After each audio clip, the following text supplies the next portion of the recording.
உண்மையிலேயே இந்த படம் பொறுத்த வரைக்கும் நான் வரும்போது தான் யோசிச்சுட்டே வந்தேன். இந்த மாதிரி ஈவெண்ட் வந்து நிறைய படத்துக்கு நடக்காது, பட் இந்த படத்துக்கு நடந்திருக்கு. அண்ட் நிறைய பேருக்கு இங்க மைல் ஸ்டோன்ஸாகவும் இருக்கு.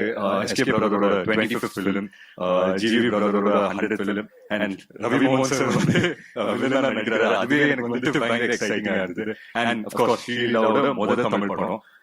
So அந்த விதத்துல பார்க்கும்போது I think there is a lot in this film for us as actors and crew and cast and technicians to take away from this film.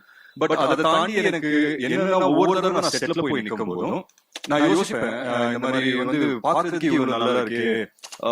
இந்த வந்து இப்போ ஆடியன்ஸ் வந்து பார்க்கும்போது எஸ் நாங்க எடுத்த படம் தான் பார்ப்பாங்க, பட் நாங்க போட்டுருக்கிற செட்டில் இந்த எக்ஸ்பீரியன்ஸ் யாருமே பார்க்க மாட்டாங்க அப்படின்னு சொல்லி தோணும். But so glad that Akash இந்த இனிஷியேட்டிவ் எடுத்துட்டு and Sudhaman இந்த இனிஷியேட்டிவ் எடுத்துட்டு they have just created a whole different experience அப்படிங்கறது பார்க்கும்போது ரொம்ப ரொம்ப சந்தோஷமா இருக்கு. So yeah, welcome to the world of Parashati. Thank you once again. Thank you for joining us. ரொம்ப சந்தோஷம் and looking forward to your upcoming events. நன்றி.